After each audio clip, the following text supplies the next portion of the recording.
La cabine de première classe était paisible et agréable, bercée par le léger bourdonnement des moteurs. Elia Carter, habillé sobrement, sans accessoires ostentatoires, s'installa près du hublot. Bien qu'il ait pris de nombreux vols similaires par le passé, il savait qu'une apparence discrète pouvait parfois être une faiblesse face au jugement des autres. Une hôtesse de l'air s'approcha, affichant un sourire poli, mais qui n'atteignait jamais ses yeux. « Excusez-moi, monsieur, est-ce que… » commença-t-elle d'une voix froide et formelle. « Votre siège vous convient-il » Elia leva le regard, un peu surpris. « Oui, tout à fait. Voici mon billet. » Il le tendit calmement, sentant déjà une pression se faire sentir dans l'air. Sylvia l'hôtesse examina le billet comme si elle scrutait une contrefaçon bas de gamme. Elle releva la tête, clairement agacée. « Monsieur, cet espace est réservé. La première classe est pour les passagers qui… » Elle marqua une pause, pesant ses mots. « Qui ont véritablement réservé et payé pour ce service ?» Elia prit une grande inspiration. « Si vous vérifiez le numéro de siège, vous constaterez que je suis au bon endroit. Nous pouvons rester ici. » Sa voix était calme, mais empreinte d'une détermination évidente, ce qui sembla exaspérer Sylvia. Elle lui rendit son billet d'un geste sec et presque méprisant. « Attendez un instant. » Elle s'éloigna, laissant Elia sous les regards curieux des autres passagers. Des murmures commencèrent à se propager dans la cabine. Quelques minutes plus tard, Sylvia revint. « J'ai vérifié dans le système, mais il y a quelque chose qui cloche, » annonça-t-elle, la frustration désormais palpable dans sa voix. Avant qu'il n'ait pu réagir, elle s'approcha de lui, son ton devenant presque agressif. « Soyons clairs, monsieur. Les gens comme vous n'ont habituellement pas accès à ce genre de service. Je vous demande de quitter ce siège et de rejoindre la classe économique. » Un silence lourd s'abattit sur la cabine. Elia resta assis, immobile, son expression inaltérée. « Je ne bougerai pas, » répondit-il tranquillement. « Et je vous demande de cesser de me traiter de cette manière. Je suis à ma place. » Sylvia perdit son calme. « Vous refusez d'obéir » s'écria-t-elle presque. Dans un geste empli de colère, elle leva la main et lui asséna une gifle. Le bruit sec résonna dans toute la cabine. Un souffle collectif d'incrédulité parcourut les passagers. Elia ferma les yeux un instant, respirant profondément. Puis, avec une lenteur maîtrisée, il se leva et ajusta le col de sa chemise. « Un trait », murmura-t-il d'une voix à peine audible, mais empreinte d'une telle intensité que Sylvia recula d'un pas. Il balaya la cabine du regard, croisant les yeux stupéfaits des autres passagers. L'atmosphère était électrique. Avant de se détourner, il murmura à Sylvia, de sorte que seule elle puisse l'entendre. « Vous venez de faire une erreur. » Sans un mot de plus, Elia sortit son téléphone et se dirigea calmement vers les toilettes. Les murmures dans la cabine reprirent. Cette fois, plus vifs. Sylvia tenta de masquer son agitation, mais ses mains tremblaient légèrement en réarrangeant les verres sur son plateau. Elia Carter n'était pas un homme facilement perturbé par ce genre de situation, mais cela ne rendait pas les préjugés moins supportables. Né dans un quartier défavorisé d'Atlanta, il avait appris dès son plus jeune âge qu'il devrait travailler 10 fois plus dur pour obtenir ce qu'il désirait.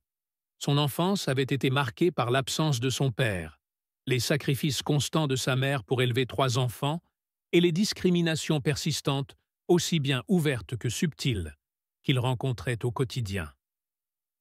À 12 ans, un événement marqua son esprit à jamais. Lors d'une visite scolaire dans un musée, un agent de sécurité l'accusa faussement de tentative de vol d'un objet exposé. À ce moment-là, il n'avait ni la voix, ni l'influence nécessaire pour se défendre. Cette humiliation demeura en lui comme une cicatrice indélébile. Elia se promit alors de ne jamais laisser quiconque le traiter comme un être inférieur. Des années plus tard, Elia entra dans le secteur financier en tant que stagiaire au sein d'une entreprise où il passait inaperçu. Cependant, grâce à une combinaison de perspicacité, de résilience et de volonté, il transforma un petit investissement en un véritable empire. Aujourd'hui, Elia était devenu un milliardaire respecté, métamorphosant des quartiers négligés en modèles de développement durable. Il était désormais un symbole de la lutte contre les inégalités, bien qu'il préférait maintenir un profil bas. La cabine de première classe était paisible et tranquille, seulement perturbée par le léger bourdonnement des moteurs qui emplissaient l'air. Elia Carter, vêtu d'un costume sobre et sans aucun bijou ostentatoire, prit place près du hublot. Bien qu'il eût pris de nombreux vols similaires, il savait que la discrétion pouvait parfois être une arme fragile contre les préjugés. Une hôtesse de l'air s'approcha de lui, arborant un sourire poli, mais qui ne parvenait pas à atteindre ses yeux. « Excusez-moi, monsieur, comment… » commença-t-elle d'une voix empreinte d'une froide formalité. « Va-ce bien, votre siège ?» Elia leva les yeux, un peu surpris. « Oui, tout à fait. Voici mon billet. » Il le tendit, maîtrisant son calme, bien qu'il sentît la tension s'intensifier. Sylvia l'hôtesse examina le billet comme si elle inspectait une contrefaçon de mauvaise qualité. Elle releva la tête, son irritation difficilement dissimulée. « Monsieur, cet espace est réservé. La première classe est destinée aux passagers qui… » Elle hésita, pesant soigneusement ses mots. « Vos clients qui ont véritablement réservé et payé pour ce service. » Elia prit une grande inspiration. « Si vous vérifiez le numéro de siège, vous constaterez que je suis au bon endroit. Nous pouvons rester ici. » Sa voix demeura calme mais ferme, une assurance qui sembla agacer Sylvia. Elle lui rendit son billet d'un geste sec, presque méprisant.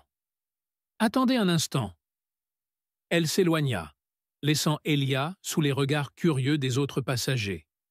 Des murmures commencèrent à se propager dans la cabine. Quelques minutes plus tard, Sylvia revint.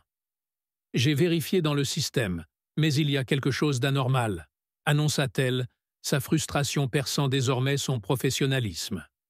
Avant même qu'il puisse répondre, elle se pencha vers lui, son ton devenant presque hostile. « Soyons clairs, monsieur. Les gens comme vous n'ont généralement pas accès à ce genre de confort.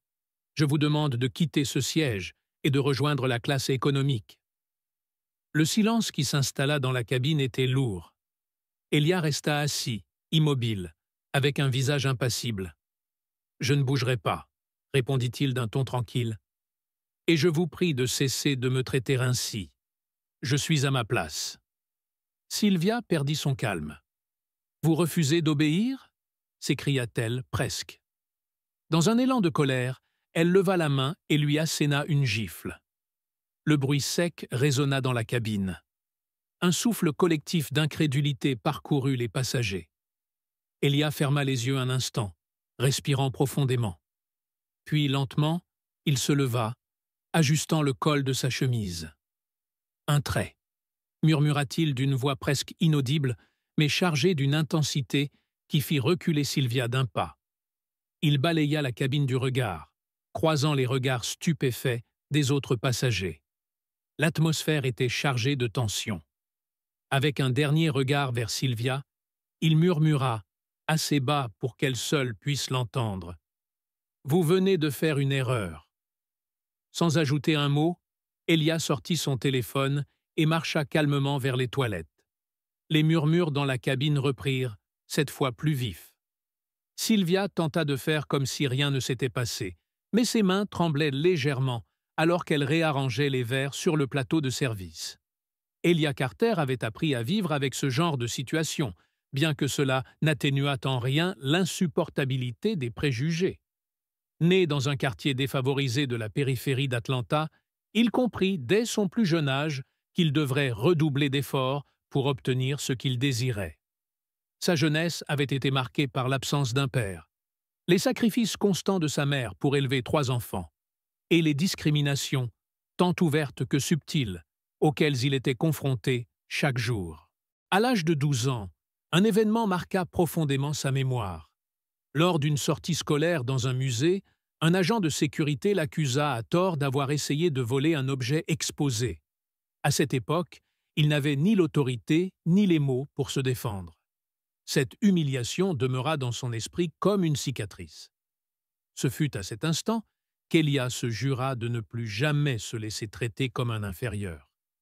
Des années plus tard, il entra dans le secteur financier comme stagiaire dans une entreprise où il passait inaperçu. Toutefois, grâce à un mélange d'intelligence, de persévérance et de détermination, il transforma un modeste investissement en un véritable empire. Aujourd'hui, Elia était un milliardaire reconnu, métamorphosant des zones abandonnées en modèle de développement durable. Il incarnait la lutte contre les inégalités, mais préférait toujours garder une discrétion absolue. De retour dans la cabine, Sylvia continuait de réarranger les plateaux dans la cuisine. Mais ses mouvements étaient hésitants, presque maladroits. Elle cherchait à se convaincre qu'elle n'avait rien fait de mal. « Il s'est fait passer pour une victime », murmura-t-elle pour elle-même. Mais l'image de la gifle et de la réponse calme d'Elia tournait en boucle dans son esprit. Pendant ce temps, les murmures des passagers devenaient de plus en plus nets. Un homme assis quelques rangées plus loin se pencha vers sa femme. « Je suis sûr de connaître cet homme », murmura-t-il. « C'est Elia Carter. J'ai lu un article à son sujet le mois dernier. C'est un milliardaire qui préfère investir dans des projets communautaires plutôt que de voyager en jet privé. » La femme tourna son regard vers l'endroit où Elia avait disparu. « Si c'est bien lui, cette hôtesse vient de faire une énorme erreur, » répondit-elle, serrant le bras de son mari. Les murmures se propageaient rapidement. Sylvia prétendait ne rien entendre, mais en croisant un autre membre de l'équipage, ce dernier lui souffla à voix basse « Sylvia, je crois que tu viens de t'attirer de sacrés ennuis. S'il est vraiment celui que je pense, ça pourrait très mal finir pour toi. » Dans les toilettes, Elia scrutait son reflet dans le petit miroir au-dessus du lavabo. Il inspira profondément et ajusta tranquillement sa cravate. Il savait au fond de lui que ce vol, ce moment précis, représentait une occasion, une chance de confronter cette attitude qu'il avait combattue toute sa vie. Après avoir séché ses mains et vérifié son téléphone, il sortit des toilettes avec un léger sourire en coin.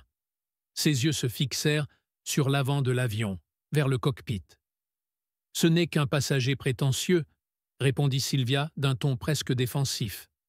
Pourtant, au fond d'elle, la pression montait. Et si c'était vraiment quelqu'un d'important? Malgré tout, son esprit justifiait ses actions.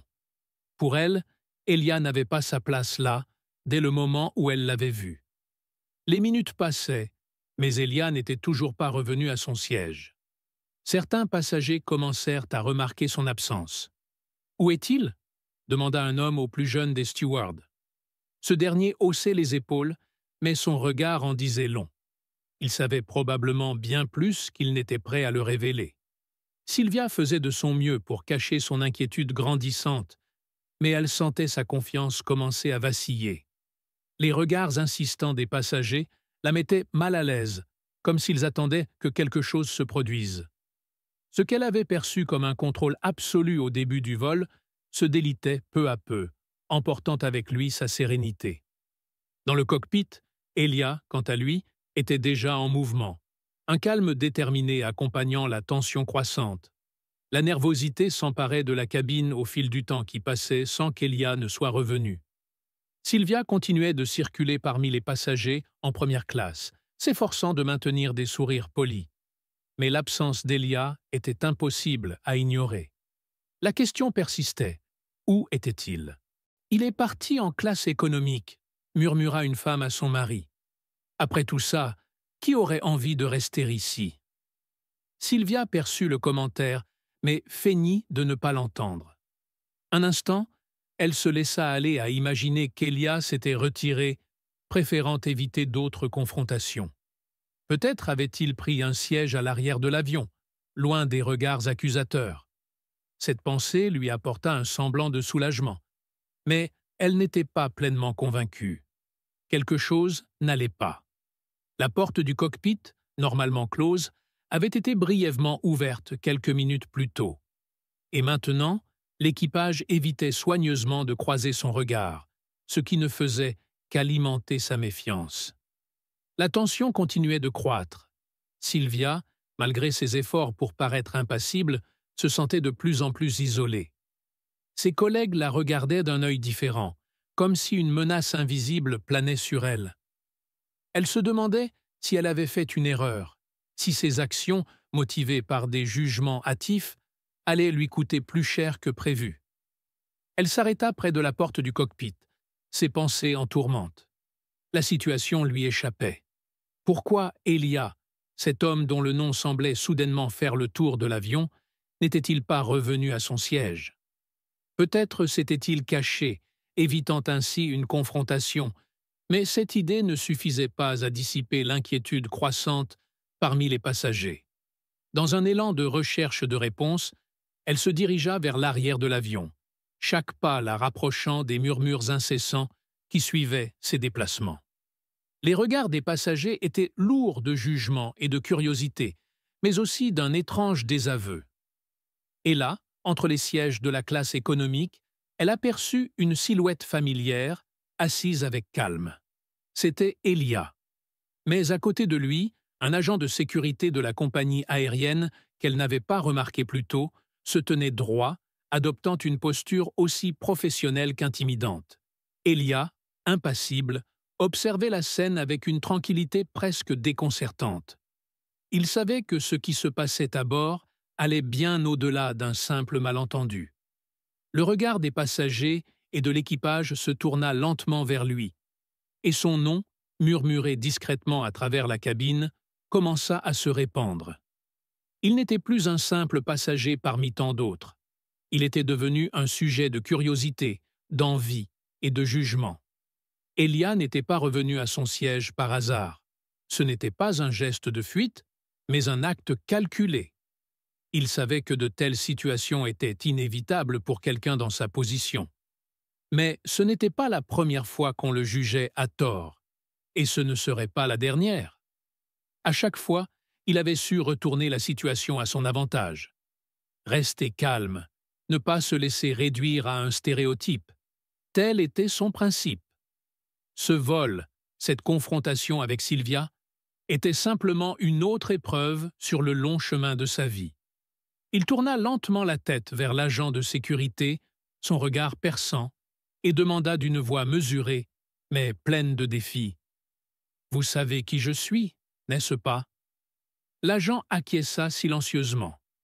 À cet instant, Elia comprit que la compagnie savait déjà qui il était avant même qu'il ne monte à bord. Mais il n'y avait pas de retour possible maintenant. Sylvia, à l'entrée de la cabine économique, sentait sa gorge se serrer. Elle n'avait jamais anticipé une telle rencontre. Son esprit était en proie à une tempête de questions. Pourquoi n'avait-elle pas vérifié son nom avant de réagir aussi impulsivement? Pourquoi avait-elle jugé cet homme sur son apparence?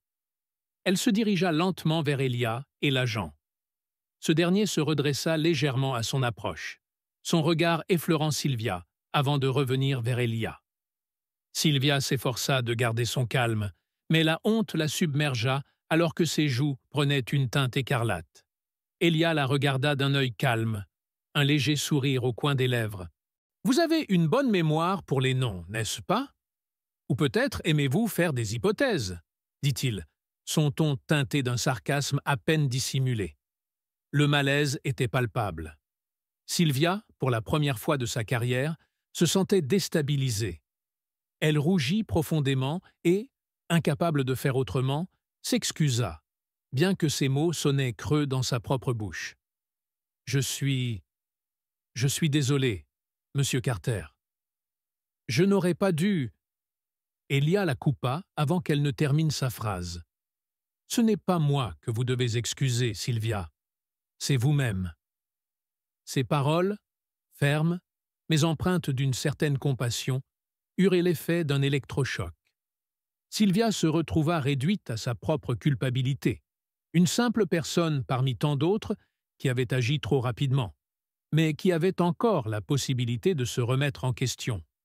Ce n'était pas de la pitié qu'Elia lui offrait, mais une chance de grandir. Il lui montrait, sans le dire explicitement, que les apparences et les préjugés ne sont jamais une vérité universelle.